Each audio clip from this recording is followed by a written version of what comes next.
जय Shri Radhe ji. Welcome to रंग astro. आज हम बात करने जा रहे हैं आपके हाथों में उभरने वाले अर्धचंद्राकार चिन्ह के विषय में, जिसे लेकर समाज में कई सारे मिथक है। इसे लेकर अलग अलग तरह की बातें होती हैं कि इसके होने पे ऐसा होता है, इसके होने पे वैवाहिक जीवन में ऐसा होता है, प्रेम जीवन में ऐसा होता है, ससुराल पक्ष से ऐसा वैसा बहुत सारी चीज़ें हैं। इसके असल जो वजूद है इसका और इसके जो असल मीनिंग है उससे आप रूबरू होंगे और जानेंगे कि इस चंद्राकार जो चिन्ह है इसकी असलियत क्या है। सबसे पहले शुरुआत करेंगे हृदय रेखा से। चूंकि हृदय रेखा जब आपस में मिलती है तब दोनों हथेली मिलाने के पश्चात एक चिन्ह उभरता है। हथेली में जो हृदय रेखा है उसका काम क्या है? सत्य, प्रेम, करुणा, आपका स्वभाव, आपकी भावनाएं, आपके हृदय रोग, इन सबको नियंत्रित करना। जब ये अपने गंतव्य की तरफ बढ़ती है तो एक कर्व लेती है, यानी कि मध्य के इस क्षेत्र में एक झुकाव के साथ आगे की तरफ बढ़ती है। ये झुकाव हृदय रेखा की आपकी दोनों हथेली में स्पष्ट तौर पे आपको देखने को मिल सकती है। कुछ हथेली में ये सीधे आगे की तरफ बढ़ जाती है, कुछ हथेली में यहीं से सीधे ऊपर की तरफ काफी सीधा टर्न मारती है, कुछ हथेली में यहीं तक आकर वो खत्म हो जाती है। उसी तरीके से दूसरी हथेली में भी आपके उसी रूप में या थोड़ा सा बदलाव के साथ वो आपको दिख सकती है। तो जब आप अपनी हथेली आपस में जोड़ते हैं तो एक चिन्ह के रूप में यहाँ पर उपस्थित हो जाती है और एक बड़ा रूप ले लेती है और उसे हम चंद्र के रूप में यहाँ पर परिभाषित करते हैं, चंद्र की संज्ञा उसे देते हैं। चंद्र का स्वभाव क्या है? शीतलता, प्रेम, समर्पण, उनसे हम सीखते हैं और हमारे जीवन में उनसे हम प्राप्त करते हैं। लेकिन इसके अलावा भी चंचलता, उच्छृंखलता भी हमें वहां से प्राप्त होती है। और किसी भी चीज, दुनिया में जो भी चीज है ना, वो अगर एक नॉर्मल स्थिति में है तो आपके लिए बहुत अच्छी होती है, लेकिन बहुत ज्यादा बढ़ जाए या कम हो जाए तो आपके लिए नुकसान का कारण बनती है। प्रेम एक सामान्य स्थिति में है, बहुत अच्छा है। कभी कभी प्रेम बहुत ज्यादा बढ़ जाता है ना तो सामने वाले के लिए जीना मुश्किल हो जाता है। प्रेम बहुत घट जाता है तो वो भी जीना मुश्किल हो जाता है। आपके शरीर में शर्करा यानी कि चीनी, मधुमेह, डायबिटीज सबके शरीर में होती है, सारी बीमारियां। लेकिन वात, पित्त, कफ की तरह अगर सम स्थिति में है, सामान्य स्थिति में है तो बहुत अच्छी, असामान्य जैसे ही हो गई, कम या ज्यादा, तो आपके लिए नुकसान का कारण बन जाती है। उसी तरीके से इस हथेली में जो आप चंद्र की स्थिति को देखते हैं तो उसके गुण दोष को समझना आपके लिए सर्वथा उचित होता है, सबसे ज्यादा जरूरी होता है कि आखिर इसका मतलब क्या है और इसके होने से आपके जीवन को किस तरीके से प्रभावित करने वाला है। कहीं ज्यादा तो नहीं कर देगा, कहीं कम तो नहीं कर देगा। अब हम आते हैं इसके गुण दोष पर। जब भी आपकी हथेली में आप जोड़े और एक चंद्र जैसी आकृति दिख जाए तो उसके बाद कुछ प्राथमिक चीजें हैं, उसका विश्लेषण आप कर लेंगे, ठीक है। उसके बाद हम आएंगे कि इसके प्रभाव किस तरीके से आपके जीवन पर पड़ते हैं। कि आपके जो एक कनिष्का उंगली है यानी कि बेबी फिंगर, उससे कितने नीचे से इन रेखाओं की शुरुआत हुई है, ठीक है। कितने नीचे से मतलब कि क्या, इस क्षेत्र में आपको देखना पड़ेगा जो रेखाओं की स्थिति है वो किस प्रकार से है। वो रेखाओं की स्थिति अगर इसे आप मध्य करेंगे तो इस तरफ ज्यादा है या उस तरफ ज्यादा है। अगर रेखाएं उस तरफ ज्यादा होंगी और तब चंद्र की जैसी एक पूर्ण आकृति बन रही है तो ये जातक के लिए सौभाग्य का कारण होती है। लेकिन बिल्कुल नजदीक में है और तब ऐसी स्थिति बन रही है तो ये जीवन के बदलते प्रारूप को दर्शाने का काम करेगी, आपके बदलते स्वभाव को दर्शाने का काम करेगी, आपकी चंचलता को दर्शाने का कार्य करेगी और आपके दिलफेक स्वभाव को भी दर्शाने का कार्य करती है। इसके अलावा भी और बहुत सारे इसके लक्षण आपको देखने को मिलेंगे। तो ये कहां से शुरुआत इसकी हुई है? एक सामान्य शुरुआत है या बहुत ज्यादा नजदीक से हुई है, बहुत ज्यादा दूर से हुई है? देख लेना आप, उंगली का एक पोर है ना, एक पोर के बराबर अगर यहां से यहां की दूरी हो तो सामान्य है। इस पोर से ज्यादा हो, मतलब एक छोटी उंगली के सबसे ऊपर वाला जो पोर है ना, उससे नाप लेना। इसके बाद आपको देखना है जब यहां से रेखाएं शुरुआत हुई हैं तो किस रूप में आगे की तरफ बढ़ी है, यानी कि नीचे की तरफ इसने रेखाएं छोड़ी हैं, ऐसे ऐसे करके आगे की तरफ बढ़ी है और सीधे जाके अपने गंतव्य तक पहुंच गई है। दूसरा रूप होगा जिसमें ये आगे की तरफ बढ़ी है, लेकिन जैसे यहाँ पर देख रहे हो ना, ये रेखाएं हैं छोटी छोटी, तो दो तीन रेखाओं के साथ सहयोग करते हुए आगे बढ़ी है या बिल्कुल सीधे सपाट में आगे बढ़ती चली गई है।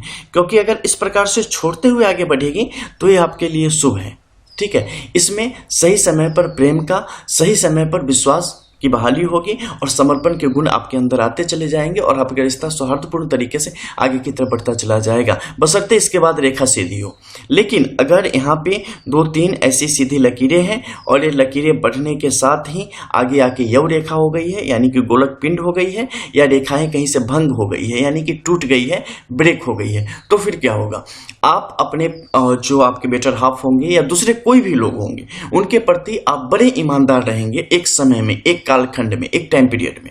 लेकिन उसके बाद विभिन्न कारणों से आपकी जो सामने वाले के प्रति आसक्ति होगी वो भंग होती चली जाएगी, टूटती चली जाएगी। उसके अलग अलग प्रकार के प्रभाव होंगे। बहुत ज्यादा टूटा बिखरा होगा तो बिल्कुल अलगाव की स्थिति भी आ जाती है। कई दफे साथ में मिलती हुई रेखाएं चलेंगी, उस समय भी अलगाव की स्थिति आ जाएगी।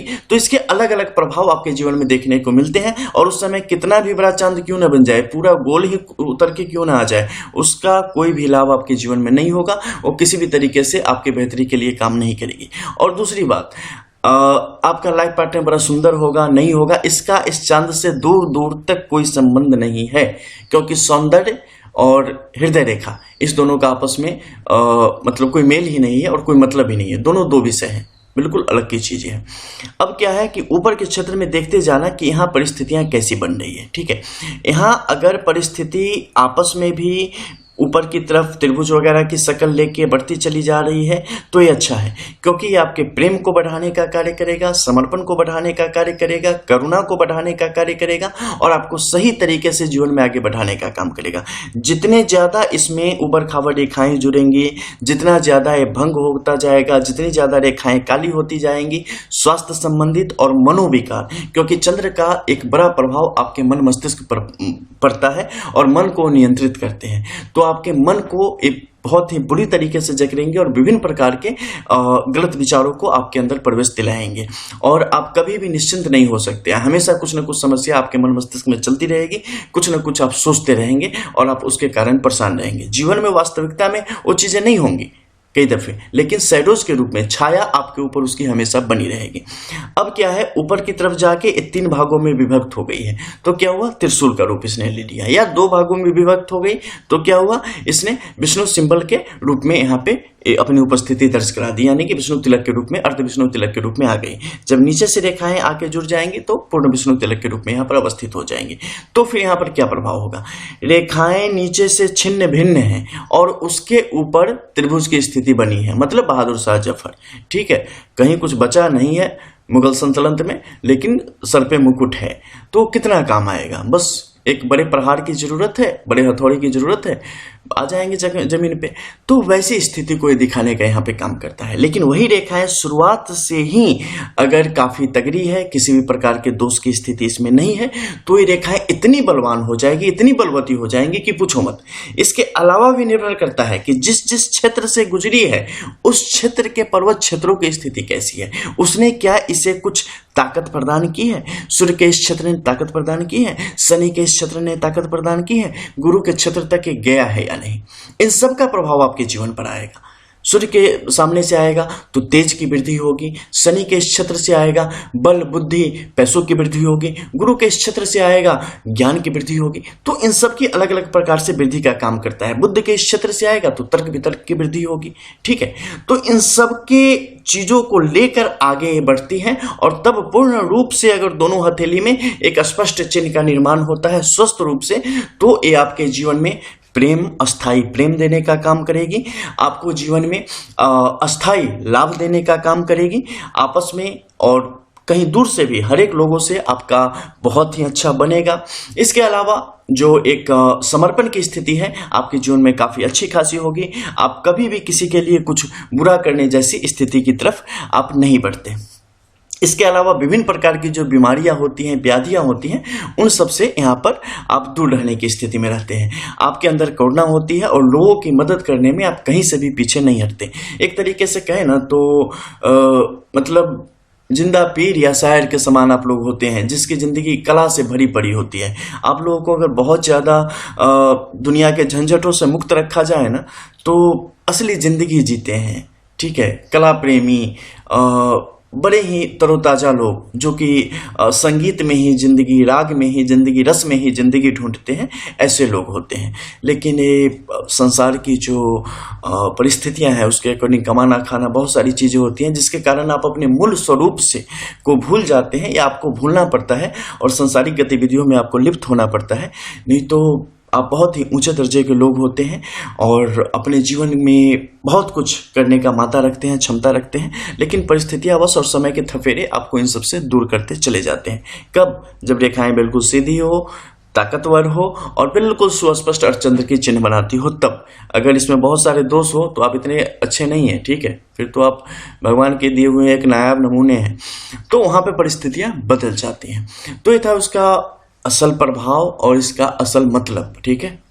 ससुराल पक्ष से अच्छी बनेगी इसकी कोई संभावना नहीं है, चाहे कितने भी गोल हो जाए, वो नहीं बननी, वो बड़ी मुश्किल चीज होती है। पूरा चांद उतर आए फिर भी नहीं बनेगी, ठीक है। मिलते हैं फिर, तब तक के लिए जय जय श्री राम।